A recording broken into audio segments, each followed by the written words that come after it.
worms cover thee. Thou art fallen from heaven, O Lucifer, son of the morning. How art thou cut down to the ground, which didst weaken the nations? I guess out some. Okay, so just to start off, all right, so a couple of things that you saw here. Tabrets, pipes, created. Noise of thy vials. Actually, there was another created right here. So, God created music. And he created it way back in Eden. So there was music in Eden, the Garden of God. So music is a very old thing.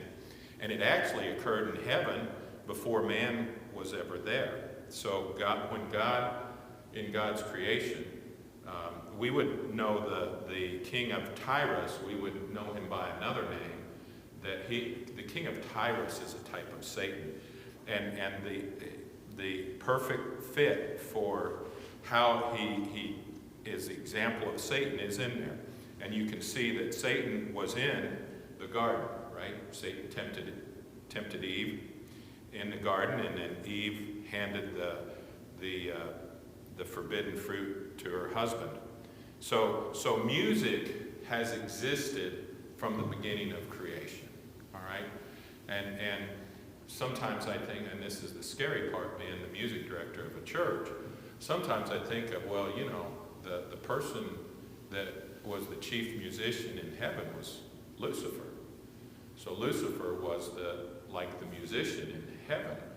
And of course, he ended up being cast down. And so I always think about that in my particular role. And you can see the references to the tabrets, that's instrument, thy pipes, that's instruments. And then the noise of thy vials. I mean, in Isaiah, it makes it very clear who's being spoken of here. So music is very, very old. It's been around since day one. Now, there's many verses that talk about music. There's also many verses that talk about hearing. And let's go to the hearing portion first, because hearing is very important. So, and I don't have a slide for that, but I do have some verses here if you want to just jot these to the side of your paper. Matthew 13:16 says, "But blessed are your eyes, for they see, and your ears, for they hear." So hearing, you know, the Bible has quite a bit to say about hearing. Hebrews 2 verse 1, "Therefore we ought to give more earnest heed to the things which we have heard, lest at any time we should let them slip." Proverbs 15:31 says, "The ear that heareth and the reproof of life abideth among the wise." So again, the ear that heareth. Proverbs 19:20 says, "Hear counsel and receive instruction, that thou mayest be wise in the latter end." Hebrews 5:11 says, gives us another flavor for hearing. So all of those were more about the importance of hearing. Hebrews 5:11 gives us one about another aspect of hearing, "of whom we have many things to say," Hebrews 5:11, "and hard to be uttered, seeing that ye are dull of hearing." So the Bible discourages us in being dull of hearing, but it encourages us to hear. In fact, I did a search on just the phrase "give ear." So how many times do you think the Bible uses "give ear"? Okay, that's a safe answer. Anyone want to try to be a little more specific? Throw something out. 2,341. That's throwing it out, all right. It's actually less than 150. 27 times, just the phrase "give ear" is in the Bible. Now, there's other versions of it where it'll say something very similar, like "give thine ear," but just the two words, "give ear," side by side, 27 times. Then there's other versions, so it does go up higher than that. Now, I'm going to tell you, I believe So much emphasis is put on what we hear for one reason, okay? And that's found in Romans 10:17. So anyone happen to know what Romans 10:17 is? We use it all the time in the church. Anyone know it off the top of your head? Faith cometh by hearing, and hearing by the word of God. Yep, that's it. Faith cometh by hearing, and hearing by the word of God. Okay? So I think that's why God gives so much emphasis on hearing in his word. Okay, so now let's focus it down on music. So music speaks to the heart. It can prepare our hearts for things, and we in our Baptist worship, we always precede preaching with some music. So music is very important. All right, anyone happen to know the name of the person who was the first builder of musical instruments in the Bible? Do you know? Yes. Anyone else? Okay, so Genesis 4:31 4:21 is where you see, and his brother's name was Jubal.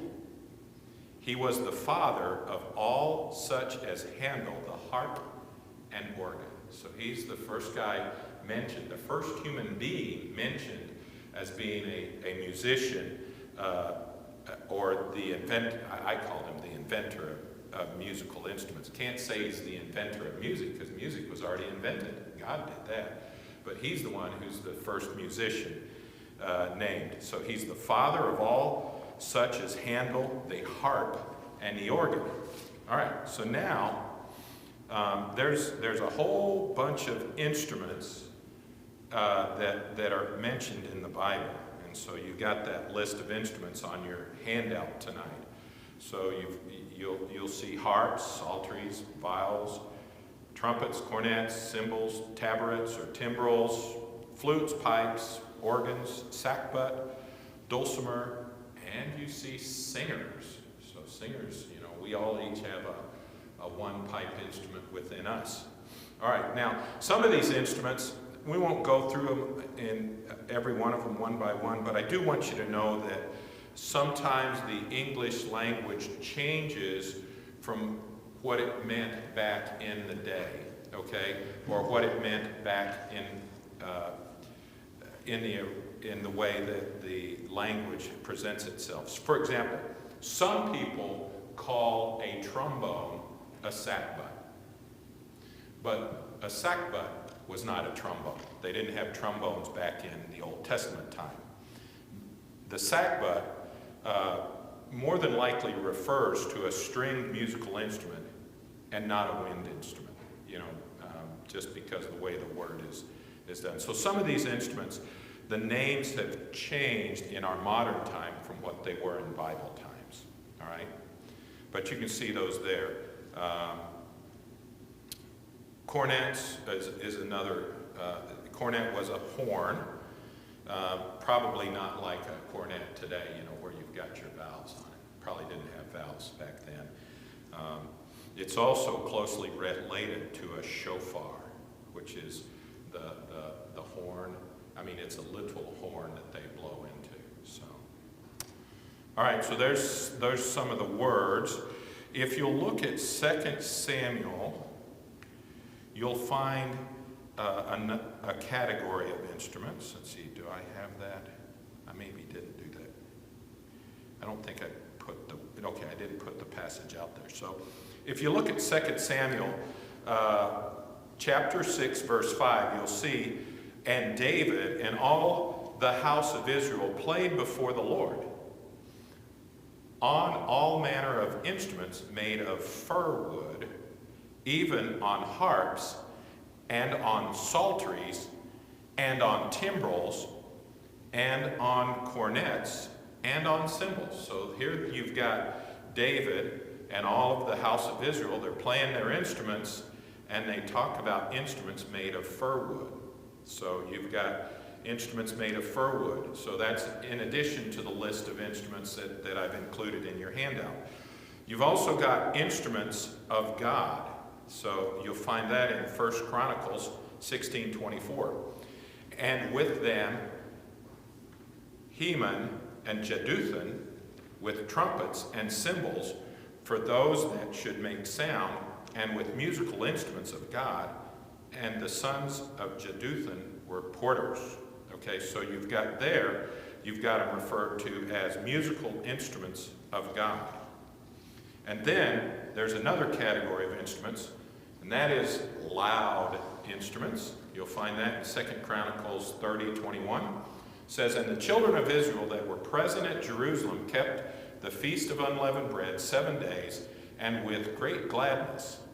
And the Levites and the priests praised the Lord day by day, singing with loud instruments unto the Lord." Now I just bring that out because those are 3 different categories beyond just this list that you see here. So you got the list of instruments in the Bible, and then you've got 3 other categories beyond that. You got the loud instruments, you got the instruments of God, and the instruments made of fir wood. All right, now I will tell you, instruments are not evil. Okay? Instruments by themselves are not evil. They're just inanimate objects. Okay? A drum is not an evil instrument. Just like our piano is not an evil instrument. A guitar is not an evil instrument. All right? Whatever else, bassoon has a really throaty sound, but it's not an evil instrument. Instruments are not evil. However, music is not amoral. It can be evil or it can be good. And what you'll find is in, let's go to that 1 Samuel 16:23. I think I've got that down here. 1 Samuel 16:14. So this passage right here begins to unfold the influential nature and the power that music has. All right? So music's not amoral. It can be evil, or it can be used for evil, or it can be used for good. Now, if you look at this passage, it says, "But the Spirit of the Lord departed from Saul, and an evil spirit from the Lord troubled him. And Saul's servants said unto him, Behold now, an evil spirit from God troubleth thee. Let our Lord now command thy servant, which are before thee, to seek out a man who is a," what does that say? You see that? "Cunning player on the harp." So they knew something back then already. They knew that music had power. So there's power in music. "And it shall come to pass, when the evil spirit from God is upon thee, that he shall play with his hand, and thou shalt be well." Wow. So these are men that are around Saul that are saying, if we get this guy to come in here, he can play some music and it'll help Saul with the problems that he's experiencing. "And Saul said unto his servants, Provide me now a man that can play well, and bring him to me. Then answered one of the servants and said, Behold, I have seen a son of Jesse, the best Bethlehemite, and is a cunning and plain and mighty valiant man, and a man of war, and prudent in manners, and comely person, and the Lord is with him. Wherefore Saul sent messengers unto Jesse, and said, Send me David thy son, which is with the sheep. And Jesse took an ass laden with bread, and a bottle of wine, and a kid, and sent David his son unto Saul. And David came to Saul and stood before him, and he loved him greatly, and he became his armor bearer. And Saul sent to Jesse, saying, Let David, I pray thee, stand before me, for he hath found favor in my sight. Now look at what comes next. And it came to pass, when the evil spirit from God was upon Saul, that David took a harp and played with his hands, so Saul was refreshed and was well, and the evil spirit departed from him. That is the power of music. Music is powerful. Okay? So here you've got a good example. So it refreshed Saul, and the evil spirit departed. Okay? So if we go a little farther, we use music in our worship, and so do non-Christian organizations or belief systems. So pagan belief systems also use music. Music is powerful. All right, so here's, let's see, let me see if I put this in the handout. So there's good, lots of verses on good. Yeah, I did. Okay, so I got verses on good, so you can see some of these, just good music.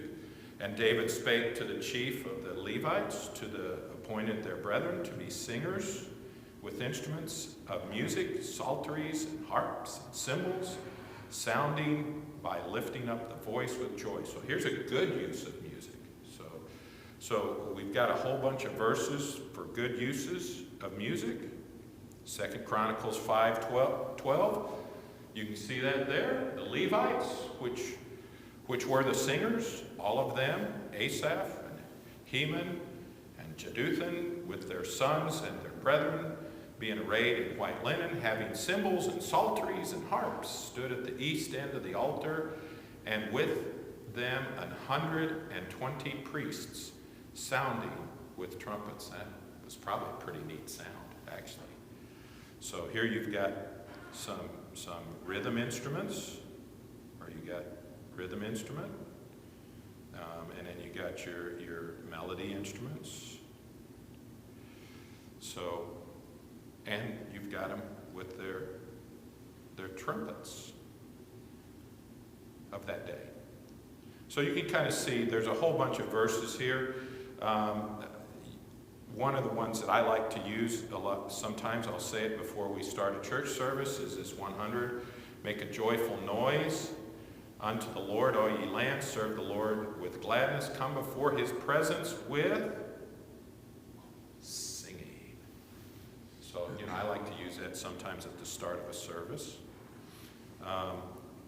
And so you can see there's just a bunch of verses here. We don't necessarily have to look them all up, but I would encourage you guys to look up these verses on your own. All right. I like this one too.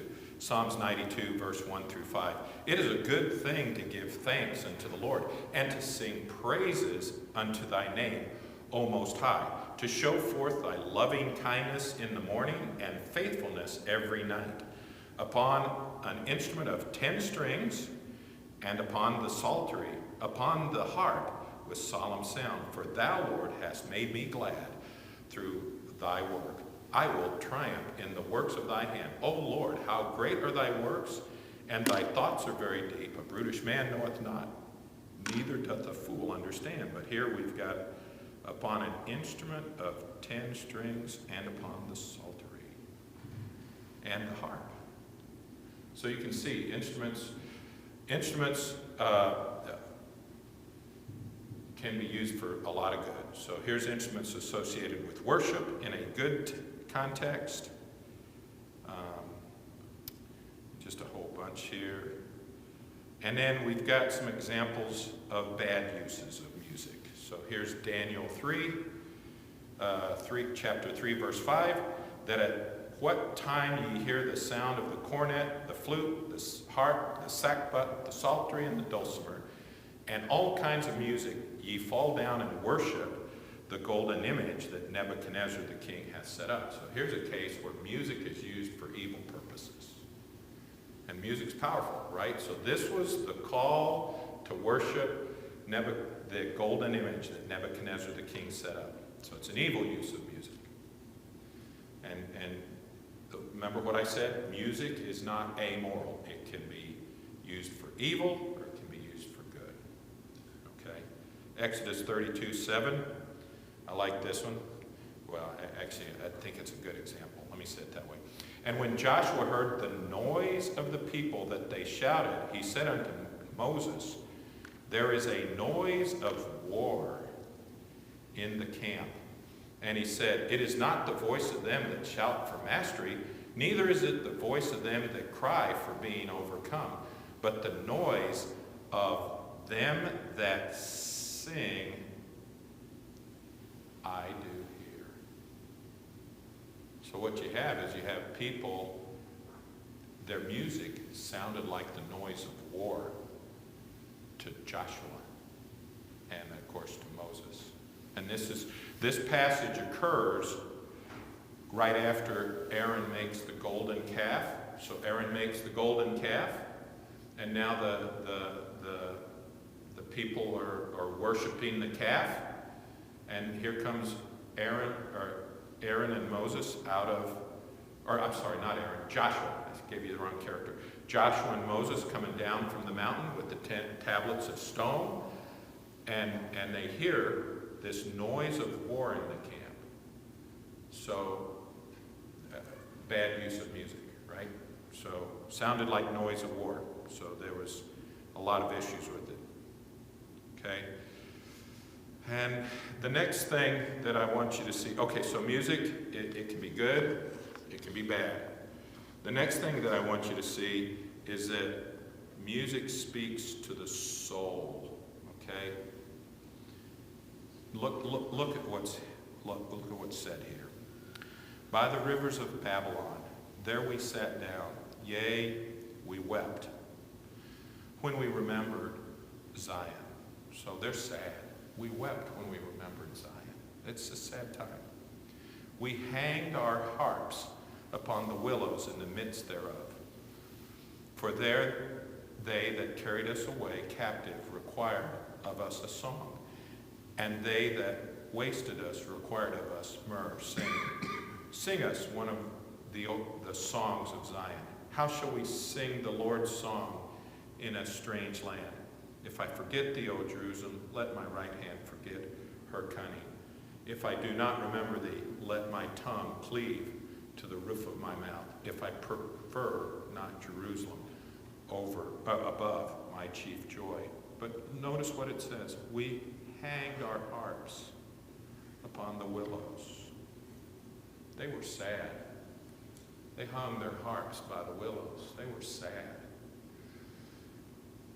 I've talked with different preachers before about what it's like to lose music within you. Basically, what they're saying here is they've lost the music within them. So we're beings that we yearn for music. We enjoy music as people, but you can get so sad that you just don't even feel like singing. A good friend of mine said once, he said, yeah, I got so low, I just couldn't even hum anymore, couldn't sing. Good friend, very godly man, and he said, I just got so low, I couldn't even sing anymore. That's what's happening here. They hang their harps upon the willows.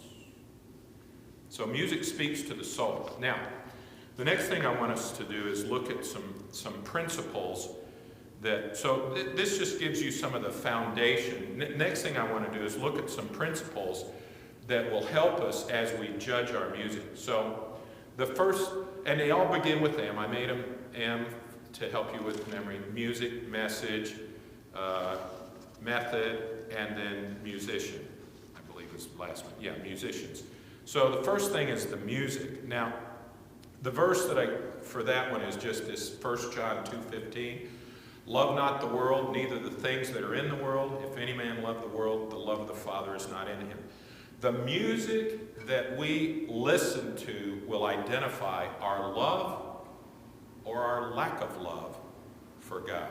So what you listen to will define. I saw this a lot in college, where even though we were all supposedly Christian people, there would be certain guys, and they would talk to you about certain music and be like, okay, well, that's interesting.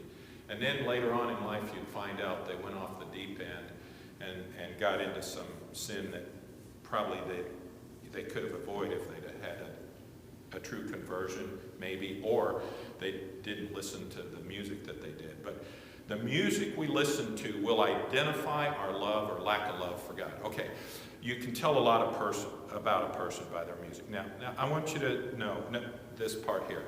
So in what we've studied so far, we've studied pitch, and as we studied pitch, we studied melody. We next studied rhythm, and then lastly we studied harmony for the first 3 modules that we covered. And there's a reason for that. Melody is the primary element of music, okay? It's the primary element. It should be the predominant part. It carries the message of the words. So that's why. Remember, hearing was important in the very beginning. We said hearing is important. So if hearing's important, the words behind that you hear are important. And the melody carries the words, okay? And the message of those words needs to be clear. Now, I'll cover this other side in just a minute. The second thing is harmony. Harmony is the secondary element of music, okay? It augments the message in the words. So you could almost say the words are almost like black and white. The harmony puts the color around the words. Okay, you could think of it that way almost. So harmony augments the message of the words. You can, remember how I talked a couple times, I'd bring up things like, maybe if we're talking about sin, put it in a minor key, a darker sound. And then if we're talking about the joy of the Lord, go to the major key. Just, excited. So you use harmony as to augment the message in the words. All right? So it provides that extra color to what you're trying to communicate in the melody.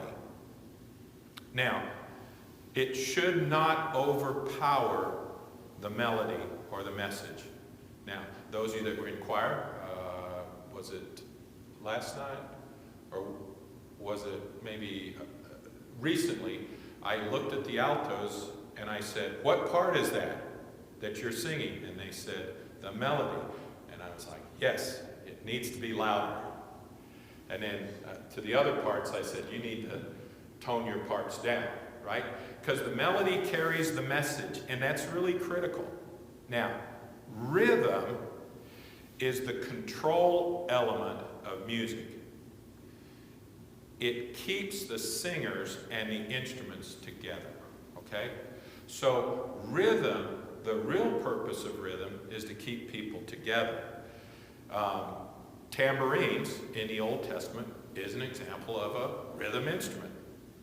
And the cymbal in the Old Testament is an example of a rhythm instrument. Now, marching bands, you know when to put your left foot down on the ground when you hear the bass drum. At least it was that way when I was there. Was it that way when you were there? Snare drum. Snare drum? Same idea. Okay. So when I was there, we were doing military style marching.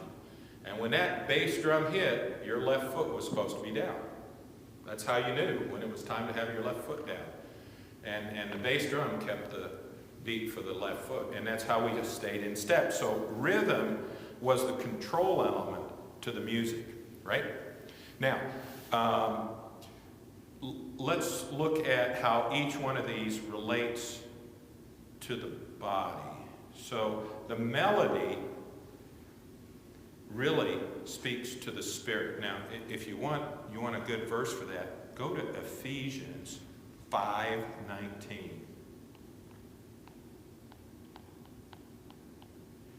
So Ephesians 5:19 talks about speaking to yourselves in psalms and hymns and spiritual songs, singing and what? Making melody in your hearts to the Lord. Yeah. Why? Because we worship him in spirit and truth. Right? We don't worship the Lord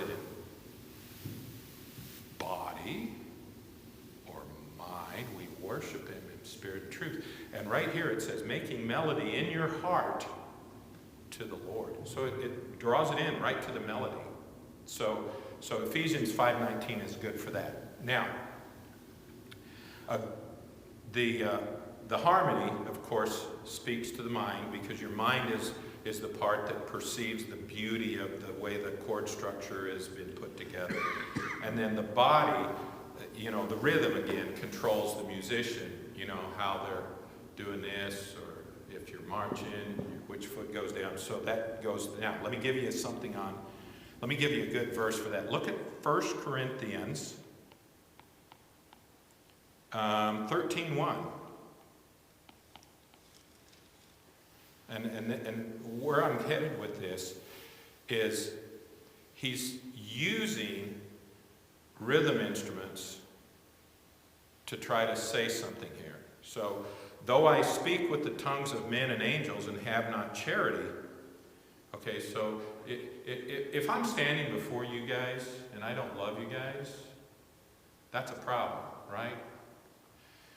But look what he says it's like. He says it's like, I am become as sounding brass or a tinkling cymbal. So in other words, when I read that, I think, okay, a cymbal, all it does is make crashing sounds. Right? By itself, it needs something. A cymbal doesn't stand on its own. It needs a whole bunch of other instruments to go along with it. And then a cymbal can make some real critical crash sounds, right? So a cymbal by itself is what they're saying, a person that doesn't have love when they're speaking, even if they speak eloquently, if they don't have love, they're just like a sound of a crashing cymbal. A cymbal by itself. Okay, so those are my two verses on that. So melody appeals to the spirit, harmony to the mind, rhythm to the body. Another thing, I used to spend time reading about weightlifting. And of course, every one of these weightlifters will say, this is my music that I listen to while I'm lifting. And I'm like, oh man, I can't handle that stuff. It's always got a strong beat. Whenever people are, trying to push past the pain and weightlifting, it'll be with a strong beat. So anyway, kind of interesting. Now, I'll throw something else out. In secular popular music, what are the instruments that you normally find in secular popular popular music? Drums. Yep. Voice. Which one? Singing, voice. Okay, I'm going to throw that one aside. Guitar. Yes. Now, of drums, or the drum kit, and then of a guitar, there's different types of guitars. There's different, right? So there's a bass guitar, then there's the regular guitar. Does anyone know? Okay, so the drum kit, and the bass guitar usually link together. So when you're playing bass in any type of modern band, you usually link your bass, and when I say link, I mean there's no physical connection, but what you're playing on your bass is going along with the drummer, because the bass usually functions as a rhythm instrument. Now, there can be special bass lines, but generally, when they talk about good bass players, they can link their playing right in with the drummer. Okay? Anyone know what the two guitars are called? The two guitar roles. There's the lead guitar and the rhythm guitar. So in a basic configuration of a band, it's just something to consider. You've got a lead guitar, you got a rhythm guitar, you got a bass guitar that's linked in with the drums, you got the drummer. So you got 3 of the 4 instruments are more putting out rhythm. Kind of seems a little strange, because what's the most important part? It's the melody. What's secondary is harmony. What's the least important, but it's there for control, is rhythm. Just something to think about. And that's your basic configuration. Now, some groups will throw a keyboard in, yeah. And of course you got singers, yeah.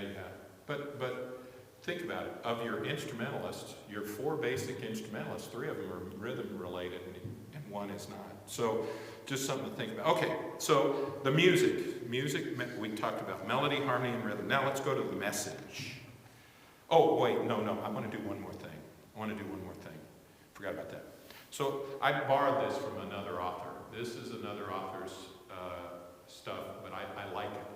So you will run into people that will say the beat is what's bad. Sort of and sort of not, okay? Look at what this author wrote. Too much or erratic. Okay, now he's likening the body. So our bodies have a natural beat to them, right? Pum, pum, pum, pum, pum, pum. Goes on, 7/24. And if you're running, pum, pum, pum, pum. If it's me running, pum, pum, pum, pum, pum, pum, pum. Okay? Maybe some of you younger ones, it wouldn't be that fast. But so too much or an erratic pulse in the body means the body's sick. Okay, you're just sick. If you have an irregular heartbeat, you probably need to see the doctor. Actually, you do need to see the doctor. Okay? Now, if we liken that to music, too much or erratic rhythm, erratic, I should pronounce it correctly, makes the music sick. Just like a body would be sick, the music would be sick. Now, no pulse in a body means the body's dead. Guess what? No pulse or no rhythm or no beat in music makes it dead. You got to have that rhythm to keep the music going. And then pulse under control. So if the natural pulse in our bodies is working correctly, it's under control. And the body's well. And the same is true with rhythm. So if the rhythm is under control, then the music will be well. Okay? So I'm just kind of giving you something about pulse. Remember, when we talked about rhythm, we talked about 2 types. There's duples and triples. Bump, bump, bump, or bump, bump, bump, bump, bump, bump. Okay? So, rhythm under control, music as well. All right, now let's go to message. Okay, let's go to message. So, message, got a couple of verses here. First one, 1 Corinthians 14:26. How is it then, brethren, when ye come together, every one of you hath a song, hath a doctrine, hath a tongue, hath a revelation, hath an interpretation. Let all things be done unto edifying. And in Psalms 105 verses 1 and 2 says, O give thanks unto the Lord. Call upon his name, make known his deeds among the people. Sing unto him, sing psalms unto him. Talk ye of all his wondrous works. Now, what did I do with the, there it is. So I really want you to focus in on this. Right there, God is telling us exactly what we should be singing about. Psalms unto him and his wondrous works. So, in the message, I already kind of alluded to this, but the message is in the words.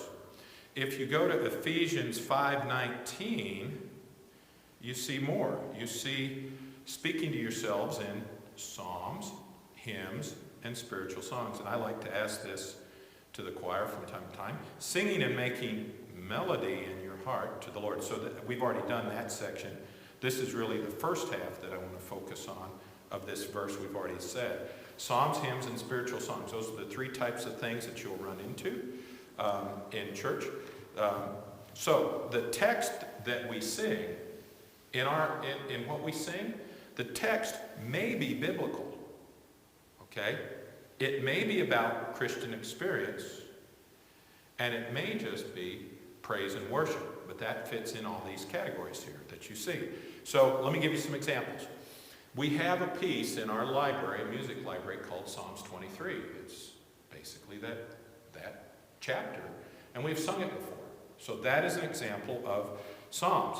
There are, we've sung things in the past, excerpts from Handel's Messiah, which typically, many of those excerpts are nothing but more than just Bible passages that have been put to music. So the text could be biblical, or straight Bible. The text could also be Christian experience.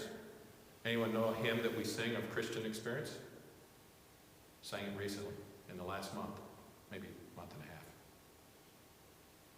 Actually, we sang several. It is well. That's Christian experience. It is well with my soul. We used to sing, until we don't have the music anymore, press on. In Jesus' name we press on. So that's also Christian experience. But we've got other songs in our hymnal that are related to Christian experience. Praise and worship, I'll give you some examples of that. How about how great thou art? There's praise and worship. Or how about majesty? That's praise and worship. So you've got three different types of music that we usually sing in the church setting. Okay, so the message is what we're talking about. Now, we also have variety of music styles. So we have hymn arrangements. We have gospel song. We have Stamps Baxter type music that we like to do in quartet settings, and sometimes we'll do them here in the congregational. We'll do also major work excerpts, so etc. So there's lots of variety of music, but it's the message that's really important. What is the message, and is it in balance based upon what we said earlier when we said music? All right? So the words should be clearly understood and God-honoring. Okay? So when you look at music, when you're going through and you're trying to pick out some music to sing, or you're thinking, hey, I've been asked to sing, I need to pick some music out. You know, some of the things you need to look at is, what do the words say? What do they teach? Are they obscure? You know, is it really clear what it's saying here? You know, it might be obscure. And I will tell you, and I've seen this in my own self, a song may really speak to you or me, but someone might not understand the message of it because it's really highly, you know, maybe the song, because of things gone through in the past, that song speaks to me, but maybe it doesn't have a clear enough message to be sung in church. I will tell you, there's a lot of songs that you hear in some churches that it's hard to tell, are they singing about their love for God, or are they singing for their love for someone here on earth? So, unclear.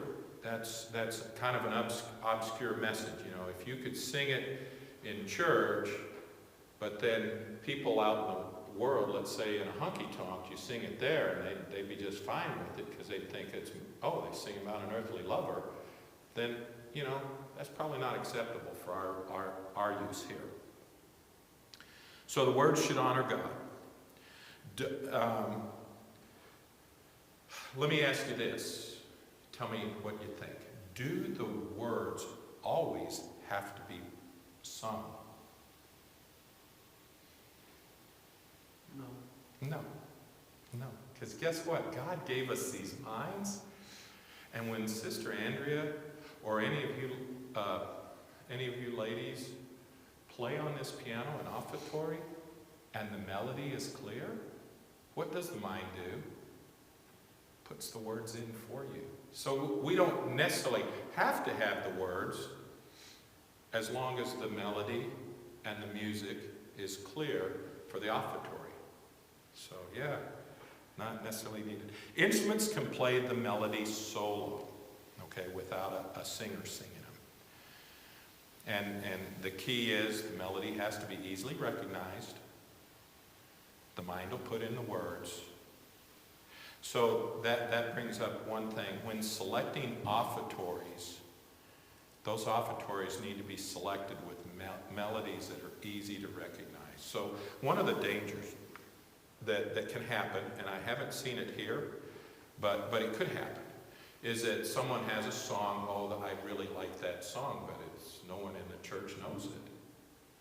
So they sit down and play it as an offertory. Well, if no one in the church knows that song, their mind's not going to put the words in. I mean, it's just music. It has no purpose at that point, for the edifying of the congregation. So when selecting offertories, just need to be careful to select those with melodies that are easily recognized. And Andrea, I will tell you, sets a very good standard in that area. She really does. Okay, we also need to guard against inappropriate lyrics. So anything unscriptural, or let's say it's crude, it's just not anything we want to do. Okay, next we want to talk about the method. Now, some of this stuff is so common sense, it's almost embarrassing to have to teach it, but I remember one of our former pastors saying, the only thing you can't take for granted is you can't take anything for granted. So the method. So here's a couple of verses to guide us on that. Abstain from all appearance of evil. Let all things be done decently and in order. Okay, so let's talk about the volume. The volume of our music should not hurt the ears. It should be loud enough to be heard, but it shouldn't hurt the ears. Okay, so what if what does that tell you about if the music is so loud it hurts your ears? It's too loud. It should not lift up the performer. So the person doing the music shouldn't be lifted up because of doing the music. Jesus Christ is the one who should be lifted up. That's one of the reasons why we don't want any of our special music singers to do kind of like the Nashville or the television way of doing things. You look at these people on these television shows, and the antics that they pull when they're singing, it's like, hey, look at me, I got my hand, hey, look at me, look at me, look at me. We don't do that, that's some really stuff. Now, let me ask you this. Anyone know why we sing by the piano? I like to sing by the piano because it makes it easier for me to hear the piano. That's a good reason to sing by the piano. We don't... Go ahead. You were about to say something. Because that is for the message from God. Not that the song isn't, but we don't want to take away from the preaching. That's what I've always thought. Okay. Good thought. I got another thought. Yes. I consider the piano and the piano player to be just as much a part of the song as me when I'm singing it. Okay. Good answers. All good answers. I'll give you the real truth. Why we stand by there. It's basically because that's just a custom we do in this church. And I'll tell you what else. It's easier for Andrea to hear us as well as us to hear the piano. So we do it more out of, it's just easier to do it over here. In churches I've been in the past, good churches, we've actually sung from behind the pulpit. But the thing with that is you need to have quite a bit more of electronics so that it keeps the piano and the piano needs to hear what's coming out of the singers there. So by doing it that way, our custom is to do it that. It's just a custom. It's not wrong or right. Your answer is a great answer, Dana. Your answer is a great answer, but that's not why we do it. It's just a custom. But I wanted to ask that. I wanted to throw that out. Unless Pastor wants to make it more than a custom. That's his prerogative. We're okay with that. So it shouldn't lift up the performer. Okay. I went to a concert one time. I was about y'all's age. Okay, about y'all's age. Went to this concert. Actually, I heard the people on the radio, and I was like, wow, they sound like they were really, I want to go see them. Because I heard them talking, and I thought, wow, they really sound like that's a Christ-honoring musical group. So I call up a bunch of my friends. I say, hey, friends, let's all go to this concert. So we're all sitting in this concert. Person beside me looks over and says, the person on the platform is about to speak out in tongues. I'm like, how do you know that? Trust me, I know. You know what happened? Person on the platform spoke in tongues. And someone else on the platform said they were going to translate. I was just like, oh, wow. I think they were drawing a lot of attention to themselves, personally. I mean, I think they were, but I suppose in some, in our way of looking at things, that would not have been a valid use of tongues. So let's just leave it at that. I'll give you another thing about when you go to see these paid performers. And I know this from experience. So I used to sing in a group. I don't know, do you remember when we sang in the Cornerstone Quartet? Were you in it? Do you remember that? Okay. So we used to sing, and at many times we would be the warm-up act for when the big gospel groups would come into town. And so, when you're singing warm-up for them, you get to be on the platform, but you'll be off, or on the stage, but you'll be off to the side. And I would notice that this one group, every time, same spot, every time, the guy would take his jacket and he'd start, whoa, glory! And he would twirl his jacket around his finger, and then he would fling it off the side, and someone would be already standing over there to catch it. Same spot, every time on the concert. So just, all I'm saying is that some things are entertainment, and some things are intended for worship, okay? All right, let's move on. Musicians. So let's talk about musicians. The verse I gave you for that one is kind of an interesting verse. But in that great house there are only vessels of gold and of silver, there are not only vessels of gold and silver, but also of wood, of earth, some to honor and some to dishonor. So there are some musicians you do not want to be honoring. I'm just going to put it that way. So when you look at a musician, you got to look at what is their lifestyle. Okay? What's the lifestyle of that musician? Because their lifestyle is probably going to be the biggest hint about that there may be some issues with their music. Let me give you an example. There was a group that began singing, actually it was a worldly musician, began singing about his sweet Lord. He was swinging, sounded like a really nice song as he was singing about his sweet Lord. Until you got to the end of the recording and you heard what they were chanting in the background. And they were chanting about Hare Krishna. So his sweet Lord was not our Lord Jesus Christ. His sweet Lord was the Hare Krishna chant, or whatever they believe. So you got to be careful. You get their lifestyle. What is their lifestyle?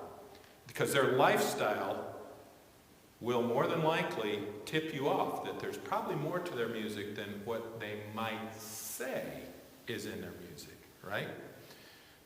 If they're known for, this has happened before. If they're known for biting heads off of bats, might be something wrong with that music. We don't bite heads off of bats, right? People give these tip-offs, okay? What is their life dress? Are they immodestly dressed on stage? If someone is singing Amazing Grace or oh, how I love Jesus, and they're dressed immodestly, that might be a tip-off that there's a problem, there's a disconnect. So when you look at the musicians, what's their lifestyle? What's their life dress? How do they dress themselves? How do they present themselves? And we just need, when we're talking about music in our church, we want music where you can understand the words. We want music where the melody and the message is God-honoring. And we want all of our musicians to carry themselves, to dress in such a way that there's nothing about them that would be dishonoring to our Lord Jesus Christ. Okay? Now, so you got your four things. You got the music. You got the. Hang on, let me go back to the M's here. Actually, let me go to. Wait, no, that's not going to happen. We're gonna go and we're gonna do a little application. So, I've given you some principles: music, message, method, and musician. Now, let's do some application. Question. Yes. I have some blanks, and I didn't. Oh, I okay. have some blanks too. Which blanks did? Under method, the third line there, blank music is not too blank. Oh, too loud. That's probably the too loud. What's the first one? The first one is volume. Should not hurt the ears. Should not be loud, or should be loud enough to be heard. Right. What's the third bullet? Oh, the third one? Under method. Oh, you know what? I didn't cover that. Music is not to entertain. You got it? Yeah. It's not to entertain. I skipped that whole part. So, nightclub music, honky-tonk music has no place in the church. We don't need, we don't need disco balls falling out of the ceiling. And we don't need flash pots on the stage to we just don't need stuff like that. We're not a nightclub, we're not a honky-tonk, we're a church, and music in church is not to entertain. Anyway. Well, the first bullet under Roman numeral 2, Yeah. under message, the first bullet, the message is made up in the...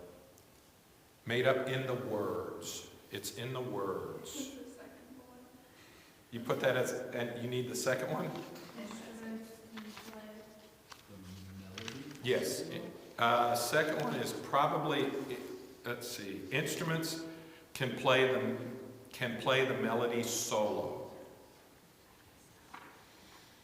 And then guard against inappropriate lyrics. It's like, everyone got everything filled out? The fourth one? The fourth one on which? Well, the musicians. The last Your one. conclusion.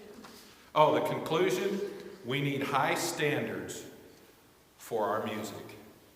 Conclusion is we need high standards for our music. All right, let's have some fun. Everyone stand up. Okay. Now, can't have any fence straddlers on this, okay? No fence straddling. So to help people with fence straddling, we're going to have this side and that side. And I'm going to read some lyrics to you. And I want you to vote by walking to either this side or that side. Okay? This side says it's Christian lyrics. This side says it's worldly lyrics. Worldly, Christian. Worldly, okay. All right. As soon as you think you know the answer, go to your side. Life goes by, so much is past. Most things change, but some things last. So many days just slip away, mellowing there like yesterday. Which that's a Okay. Secular, Christian. Okay? My mind forgets a million things. Places, dates, and names of kings. Boy, y'all are voting pretty fast here. I'll read it. I'll get to some more here. Only one memory stays new. The day I gave my life to you. Still on the secular side or Christian? All right? Let me tell you about this song. This is a bass solo. No, you stay on that side. Stay on that side. I'm going to tell you more. Might change your mind. It's a bass solo. It's sung by a guy named Armand Morales. The guy has never sung secular music in his life. He always sings in a quartet, a gospel quartet. As long as everything I could find out about him, he's always sang in a gospel quartet. Tends to be more of a conservative quartet. Does that change anything? Not yet.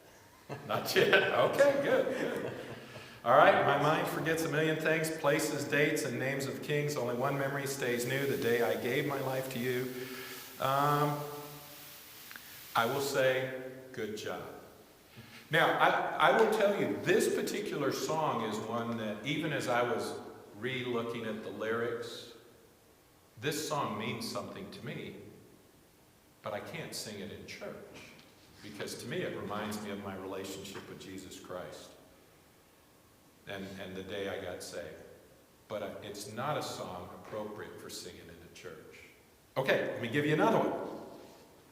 Go back to your original positions. I love this one. This is great. So many nights I'd sit by my window waiting for someone to sing me a song. So many dreams I kept deep inside me, alone in the dark, but now you've come along. And you light up my life. You give me hope to carry on. You light up my days and fill my nights with song. You're voting that way. I think you know the words. You know what I'm talking about, do you? All right. If I heard the melody. I'm trying not to give it away too much. Rolling at the sea, adrift on the water, could it be finally I'm turning for home? Finally a chance to say, hey, I love you, never again to be all alone.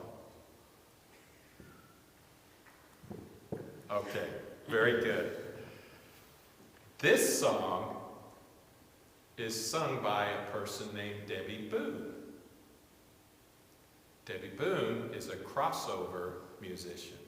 She's got her name, started in, I believe it was country and western, crossed over to Christian for a while, and typically what happens with crossovers is it's only for a while and then they cross back. So, was her husband or her dad her is okay. Pat Boone, and oh my goodness, the guy went off the deep end or something when he started, and this is being recorded. Okay, I also agree, that is not for singing in church. Okay, here's another one. He shed his blood. He shed his blood for, or actually, that's a risk. Let me read it differently. He shed his blood for you and me. Wait, I'm sorry. Yeah, that one's too obvious. Let me do another one. Let me do another one. Actually, let me do it this way. I think I got the wrong page. Okay, here we go.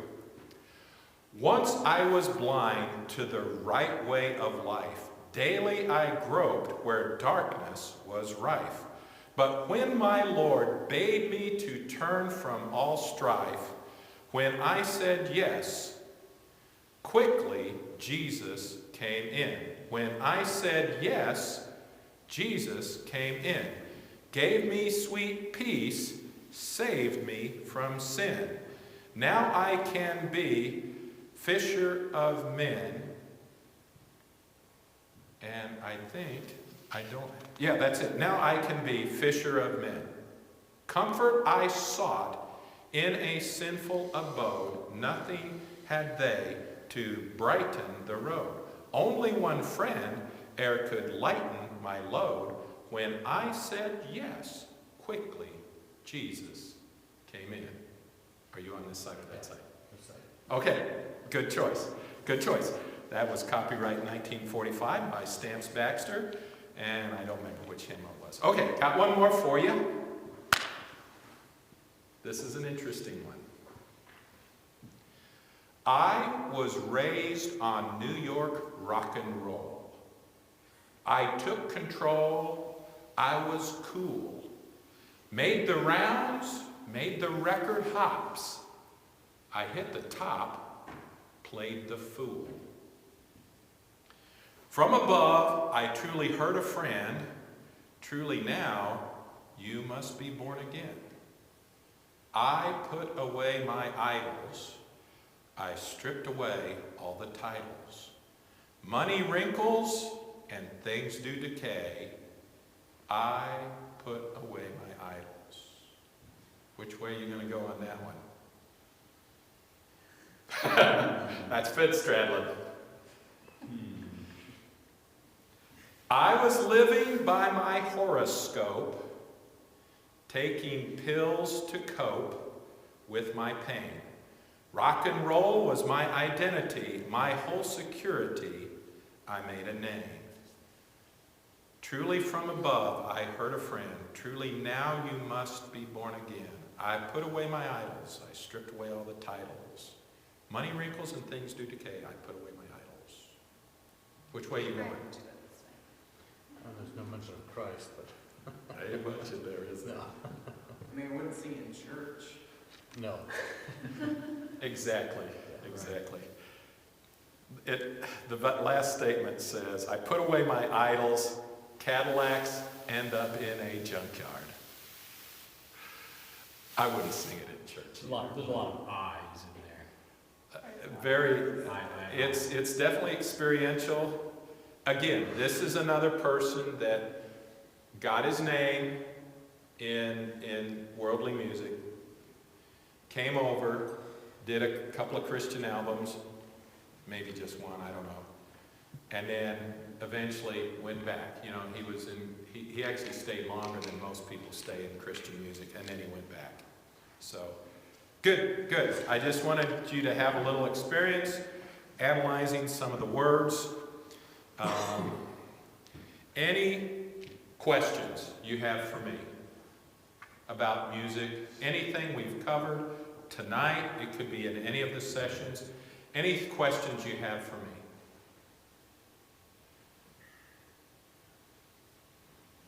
Well, along the lines of it's not a question, along the lines of like songs and whether or not you could sing in church or not. The song that I was a part of a group that sang the special on Veterans Day, I think. And there was a song that there was a song that the people that went to church camp heard, and we really wanted to do the song. But the song, I forget the name of it. Still. Yeah, that's it, Still. Yeah. The song goes the whole song, but it doesn't mention Jesus' name at all. And it's referencing thinking about someone and them giving them peace, and but the person, the subject of who they were talking about, it was left ambiguous. And so what we ended up doing was we Change the words. changed the words a little bit to make Yeah. to make it not ambiguous. Good, good. Because if you think about it, I'll give you something else here.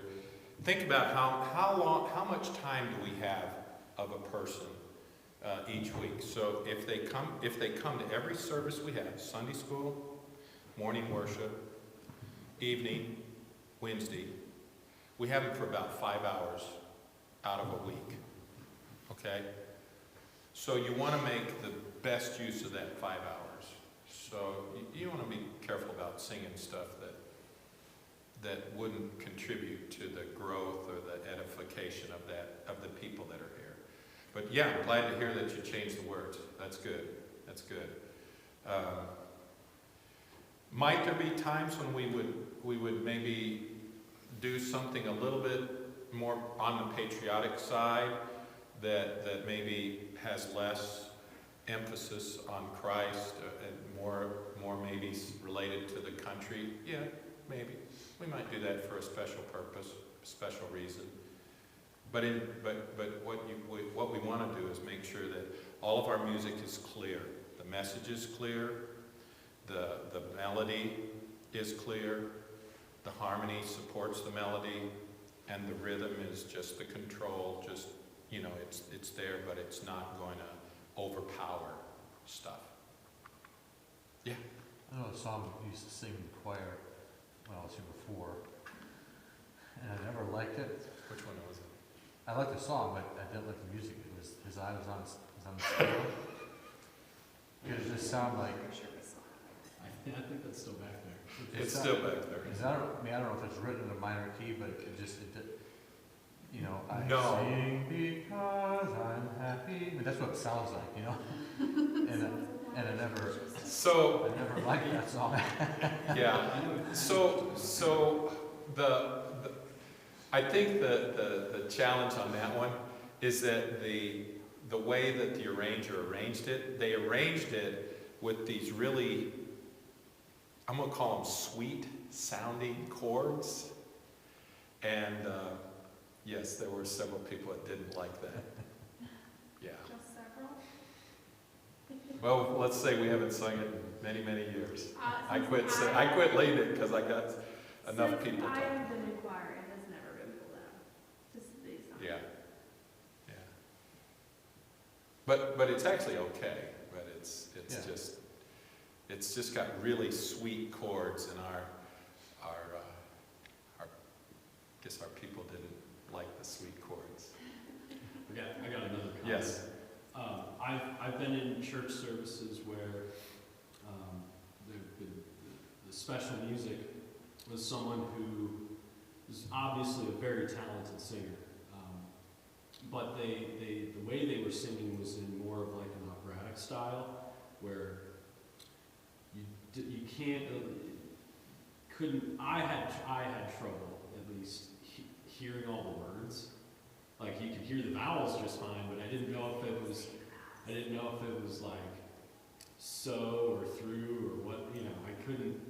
I couldn't understand the words, and so at the end of it, I mean, yes, you could tell it was sung in a very nice way, but I didn't actually I wouldn't remember anything about it because I couldn't understand the words.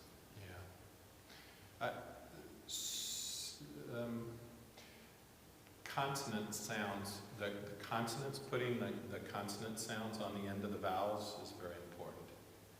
And yes, I've known people in the past that all you heard were the vowels, and it's like, I don't know what they're saying up there. You just don't know.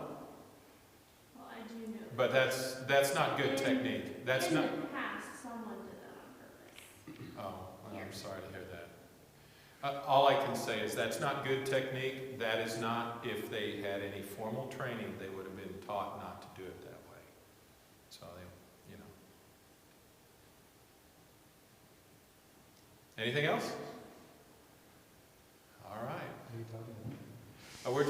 We're done now. We're just talking about I've opened it up to the floor to ask questions or comments or anything. What are the M's for? The which?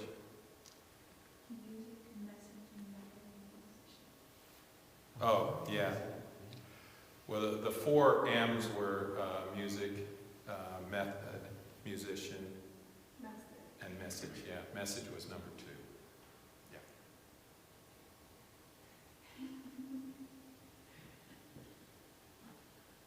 Anything else? All right. Well, you've been a great class. I really appreciate your attention and always being here. So, thank you. Class is over.